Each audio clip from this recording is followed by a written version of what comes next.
Hello, my name is Dick Knoll, and I would like to talk to you about why you should have faith in the existence of an afterlife. I am not a religious expert, but I have spent the last few years studying evidence related to the existence of an afterlife.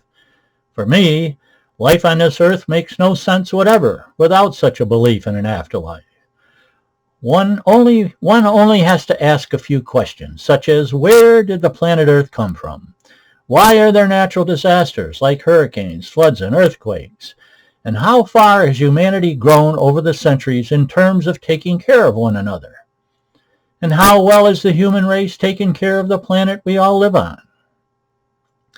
I firmly believe there is a loving God who not only created the universe, including planet Earth, but who also created human life and gave every human being the gift of free will. God, over the centuries, has watched how human beings born with free will have taken care of each other as well as the natural beauty of his planet Earth. I believe the most important element in every human being created by God is his or her ability to love one another and to love the natural beauty of planet Earth.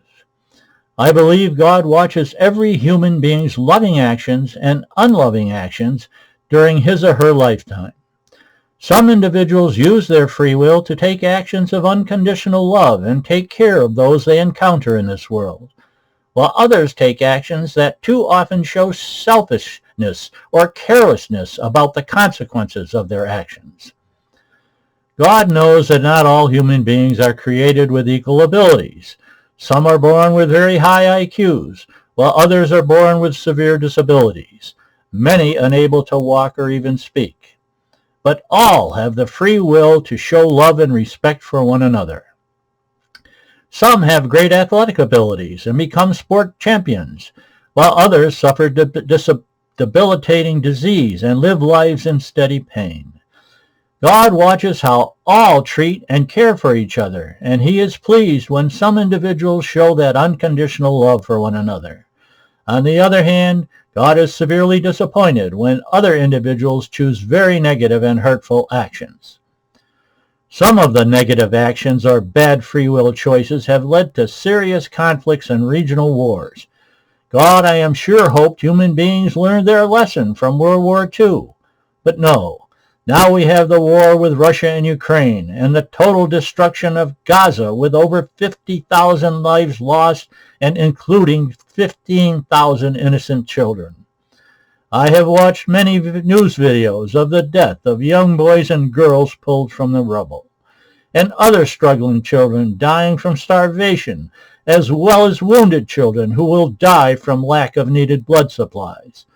Some of those who do survive do so with a missing arm or leg, and many of the surviving wounded children have lost both of their parents as well as their siblings. One has to ask, how does a loving God allow what is happening in places like Gaza? It is the same question of how God allows young school children in the USA to be killed in grammar school shootings along with their innocent teachers. I think the answer is that God allows his gift of free will to just take its course during the lives of all created human beings. Again, some of those human beings will make loving, caring choices, while others will make tragic and hurtful choices. And as shown in Gaza, the hurtful, negative choices result in the tragic deaths of thousands of innocent adults and children. The major question is, what is God's ultimate solution to the unfair and tragic end of the victims who die from negative free will decisions of sick and disturbing individuals, including unwise, disturbed political leaders? I firmly believed, as do many wise and true caring leaders, that the only true answer is the existence of a joyful and peaceful afterlife.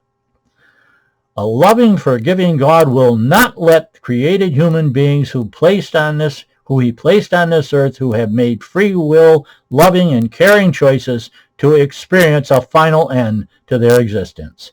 I firmly believe that such God-loving people will have their spirits travel to a joyful, peaceful afterlife. And why do I have such confidence in that belief? I think the good news is that many people all over the world have had what are called near-death experiences or shared death experiences. Some of the near-death experiencers have actually met Jesus or angels and have been shown beautiful landscapes with colors not seen on this earth and an atmosphere of indescribable love amid the sounds of beautiful music. They have also often seen deceased relatives or deceased friends who welcome them. But on the negative side, some are also shown a dark and painful place where human spirits who have rejected God's words appear to be suffering eternally. Not all near-death experiences are the same, and the depth of their experiences may depend on how long the experiencers are clinically dead.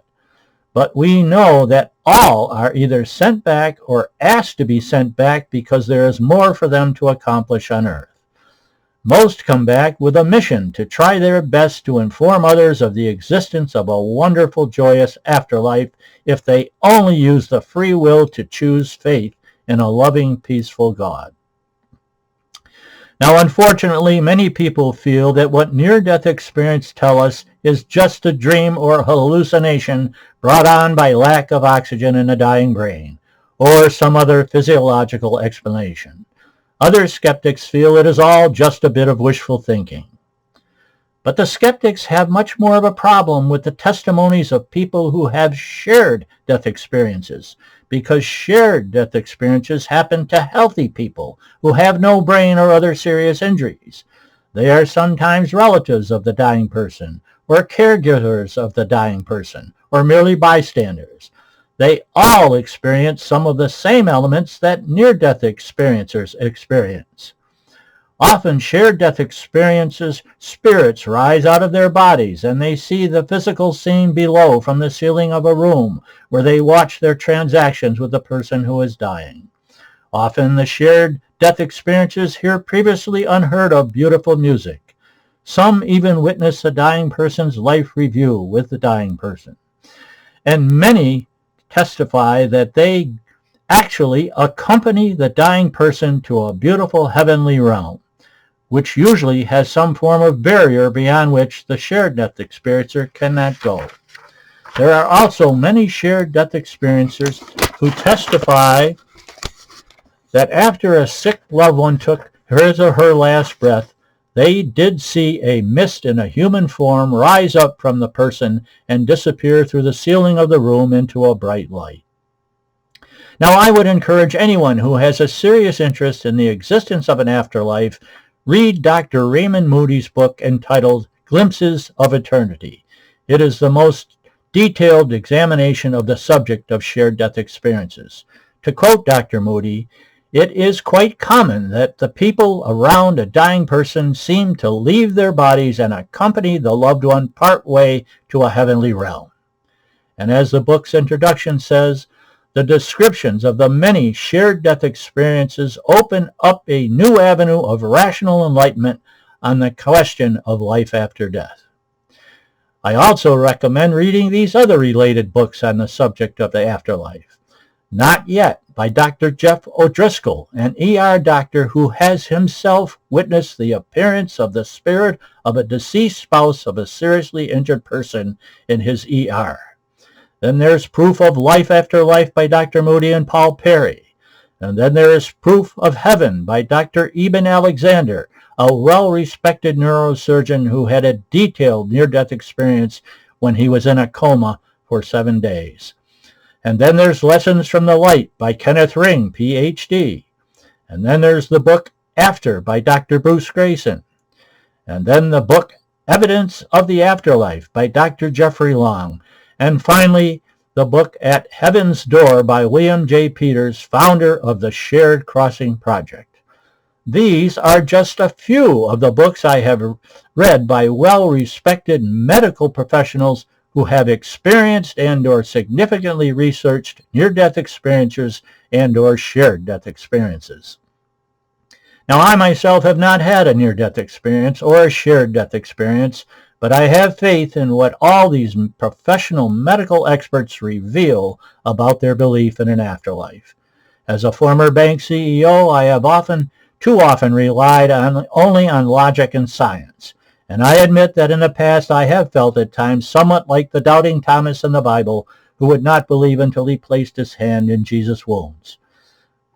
I did not become a truly convinced afterlife believer until I was given this gift of viewing and reading the many books about the many testimonies of so many medical professionals and hundreds of other brave near-death experience survivors. Even more important and convincing were the testimonies of dozens of shared death experiencers who were willing to share their stories of accompanying a dying loved one part of the way to a divine, loving afterlife atmosphere.